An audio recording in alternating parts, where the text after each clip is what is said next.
Parmi vous, combien de personnes sont parents? Peut-être toi. En tout cas, moi, je n'ai pas encore eu cette chance et je ne pense pas que je l'aurai de sitôt. Mais si je devais prendre un modèle au-delà de mes propres parents, j'aimerais sûrement être habité du même amour et du même sens du sacrifice pour mon enfant que celui de Minato Namikaze et Kushina Uzumaki. Eux qui ont donné leur vie pour protéger ce qu'ils avaient de plus cher, eux qui venaient à peine de donner la vie, ont été dès le départ épris d'un très grand sens protecteur. Mais en réalité, si cette attention envers leur enfant a été possible, c'est parce que ces deux-là avaient une relation fusionnelle à la base. Un amour sincère et véritable, une idylle vraie sans le côté enfantin du terme. Bref, en quelques mots, un couple stable. Si dans la dernière vidéo, on a parlé d'un couple pour qui le mot que je viens d'employer n'a pas souvent été au goût du jour, le couple dont on va parler aujourd'hui est aux antipodes du Sasusaku. Bon, je le précise, mais ce que je suis en train de dire ne dénigre absolument pas le couple des Uchiha. Vous le verrez avec les vidéos qui sortiront sur cette chaîne, particulièrement avec celle sur Domestic Nakanojo, mais le bien et le mal en amour, pour moi, ça n'existe presque pas. L'amour est un sentiment complexe, mêlant violence et douceur,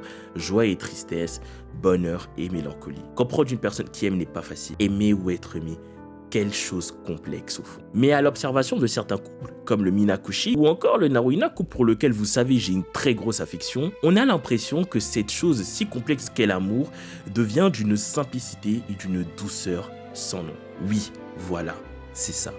Minato et Kushina donnent l'impression que c'est facile de vivre, que c'est facile d'aimer, que c'est facile d'enfanter. Le résultat de l'amour sincère que ces deux-là ont porté est justement Naruto. Et c'est d'autant plus curieux que c'est ce même Naruto qui sauvera le monde. C'est le résultat d'un véritable amour qui a pu vaincre la haine qui gangrénait le monde des ninjas. Ohayo mina Seihiro, et aujourd'hui, on parle des parents de Naruto, on parle de Minato et Kushina.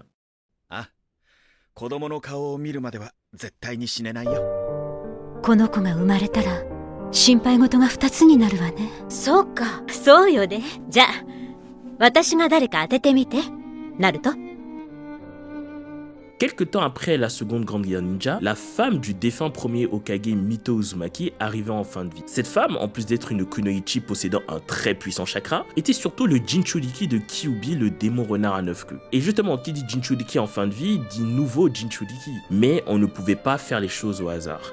Kyuubi étant le plus puissant bijou, n'importe qui n'est pas en mesure de l'apprivoiser et seuls des êtres spéciaux sont capables de contenir en eux le kitsune. Et justement pour enfermer cette bête, on allait chercher une toute petite fille. Le péché de cette fille ? Être né avec un puissant chakra. Cet enfant qui n'avait rien demandé à personne, qui n'avait rien fait de mal, mais surtout qui n'avait rien à voir avec des conflits géopolitiques, fut de force emmené au village pour être un réceptacle. Le nom de cette femme est Kushina Uzumaki, celle qui deviendra plus tard la mère de Naruto Uzumaki. Quelque part, Kushina est victime de son destin, mais surtout, Kushina est victime de sa puissance, elle qui, même au sein du clan Uzumaki, était spéciale. Les paroles qu'elle prononcera à Kurama iront d'ailleurs dans ce sens. Nous n'avons pas eu de chance, toi et moi. Tu marques les limites du monde, mais moi, je marque les tiennes. Kurama et elle n'ont pas eu de chance, car ils ont tous les deux, encore une fois, été victimes de leur puissance. Voilà comment une vie de solitude attendait la jeune fille, une vie de tourment, une vie de peur, une vie d'angoisse et une vie marginale. Voyez-vous comment le monde est cruel. Pour des intérêts qui n'étaient même pas ceux de son pays ou de son village, cette petite fille a dû se sacrifier. La jeune fille entrera donc à l'académie et dès le départ, elle fut mise à l'écart et moquée. Elle fut d'une part moquée parce qu'elle venait d'un pays étranger, ses camarades de classe ne sachant même pas le sacrifice qu'elle a fait pour eux, mais surtout, elle fut dans un deuxième temps moquée pour ses cheveux d'un rouge particulier. Ça peut paraître anodin, mais le fait que les gens visent particulièrement ses cheveux est beaucoup plus profond qu'il n'y paraît de prime abord selon moi. Lorsque Obito part récupérer les Rinnegan de Nagato, il explique que la teinture rouge des cheveux du frère d'armes de Naruto est sa marque d'appartenance au clan Uzumaki. Donc quand les camarades de Kushina se moquaient de ses cheveux et de leur couleur, c'est un peu comme s'ils se moquaient de l'identité même de Kushina. Ils se moquent de ce qui fait d'elle ce qu'elle est. C'est presque comme se moquer de la couleur de peau de quelqu'un quelque part. Alors bien évidemment, les enfants n'étaient pas au courant de ça, mais la signification, elle est toujours là. La tomate, il l'appelait. Même si ce surnom laissera très rapidement place au fameux Akai Shisho no Habanero, ou en français le piment rouge sang, marque de la ténacité et du fort caractère de la jeune fille. Elle continua donc son apprentissage jusqu'à devenir genin. Mais un jour, il lui arrivera un drame. Elle fut enlevée par des shinobi du village de Kumo qui convoitaient le pouvoir de la bête qui était en elle. Décidément, son état de Jinchuriki ne lui apportait, pour le moment, que des problèmes. Elle décidera, dans l'espoir qu'on la retrouve, de laisser traîner ses cheveux sur le chemin qu'elle emprunta. Cependant, elle arriva à la frontière du pays du feu et petit à petit, ses espoirs s'enfonçaient dans les ténèbres de la nuit noire.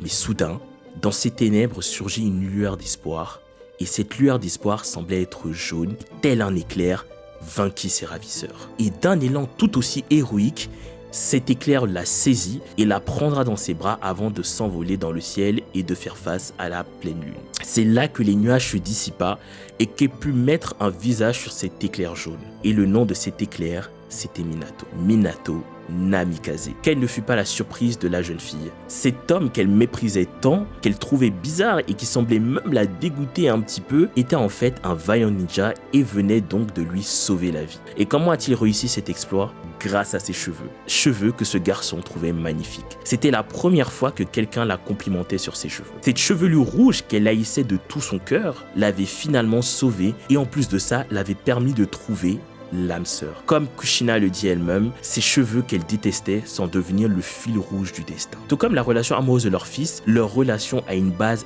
tellement saine et tellement belle. Minato a réussi à faire aimer à Kushina ses cheveux et par ricochet, il a réussi à la faire s'aimer elle-même. Je ne sais pas trop quel est le passif amoureux de chacun ici, mais selon moi, les meilleures relations amoureuses sont celles qui te rendent meilleur, celles qui te permettent de te surpasser, celles qui te permettent d'aimer l'autre, mais aussi et surtout de t'aimer toi-même. Tout comme Naruto a changé Hinata et l'a fait s'aimer et prendre confiance en elle, Minato a su changer Kushina. Voilà comment une fille qui était destinée à la solitude se retrouvait sauvée par un sentiment. Elle se retrouvait sauvée par l'amour. C'est ainsi que les paroles que Mito Uzumaki lui avait prononcées plus jeune sonnaient dans sa tête. Tu es venu sur ces terres pour être le réceptacle du démon renard. Mais tu sais, même si tu t'apprêtes à connaître une vie de réceptacle, il y a un moyen de vivre tout cela de façon heureuse. Il faudra avant tout trouver l'amour. Car c'est d'amour que tu devras remplir ce réceptacle et alors seulement tu pourras vivre ta condition dans le bonheur. La défunte femme du Shodaime avait totalement raison. Seul l'amour peut rendre heureux un Jinchuriki. L'amour, comme je le dis, est vraiment un sentiment complexe. Au nom de ce même amour, on donne la vie, mais au nom de ce même amour aussi, on donne la mort à une autre personne. En tout cas, pour Kushina Uzumaki, c'est la vie qu'elle décidera de donner. En effet, quelques années ont passé. Entre-temps, il y a eu la troisième grande guerre ninja et beaucoup de personnes sont mortes. Mais grâce à de nombreux sacrifices et grâce à certains héros comme Minato, Konoha a pu remporter cette guerre. Dans la même foulée, les deux avaient fini par se marier et Minato, lui, était devenu Hokage. Un rêve que Kushina et Minato avaient en commun. Et pour couronner le tout,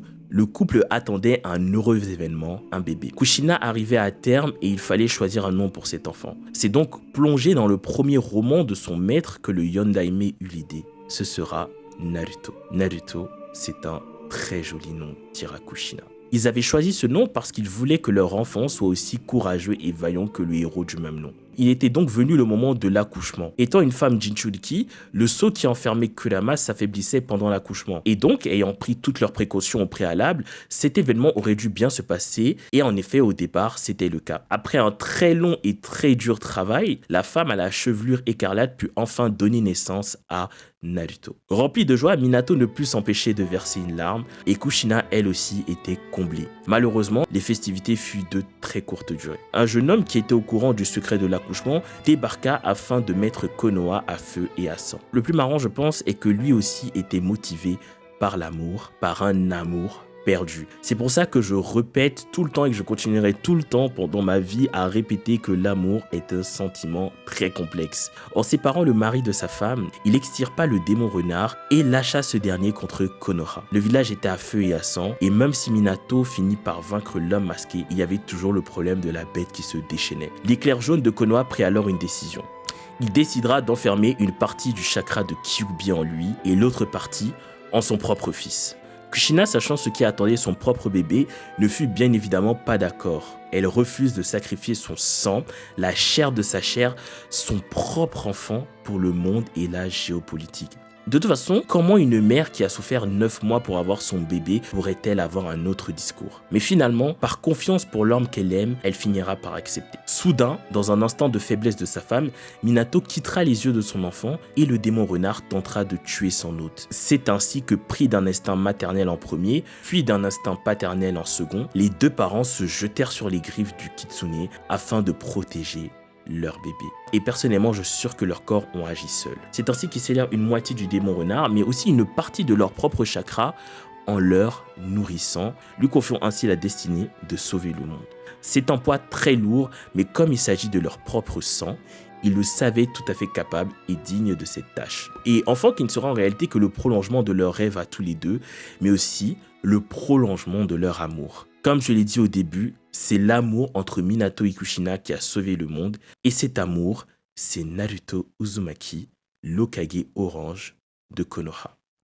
Et voilà, la vidéo est donc terminée. Comme d'habitude, j'espère que ceci vous aura plu. Si c'est le cas, pouce en l'air. Je vous invite à venir rejoindre, si les Neketsu et tout vous intéresse, ma chaîne principale où je parle aussi de Naruto et où je parle de Bleach, Sensei, etc. et d'autres mangas au côté niveau philosophique et tout, pas seulement centré sur l'amour, et où j'ai fait aussi pas mal de vidéos Naruina. Voilà, j'essaierai d'être vraiment actif sur cette chaîne. Je sais que je le dis à chaque fois, je sors une vidéo tous les 3 mois dessus. C'est juste que j'ai tellement pas le temps, mais voilà, on va essayer. Il y a aussi les live Twitch si vous voulez venir me voir. Je stream tous les mardis, vendredis et dimanches à 21h heure française. Et je prépare bientôt aussi un truc sur Masaki et Ishin Kurosaki, les parents de Ichigo, sur Ichigo et les Hime. Les vidéos sur Domestic Kanojo, en fait, je suis à ma relecture de Domestic Kanojo et j'ai fait une grosse pause parce que voilà.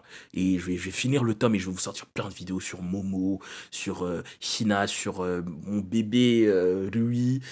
Bref, vous verrez, ça va être incroyable, mais je veux tellement faire les choses bien que voilà, on attend. Donc partagez la chaîne, partagez tout ça, faites-nous grimper un peu. Comme ça, on va avoir beaucoup de monde pour Domestic Kanojo. Sur ce, portez-vous bien, prenez soin de vous. C'était Hiro.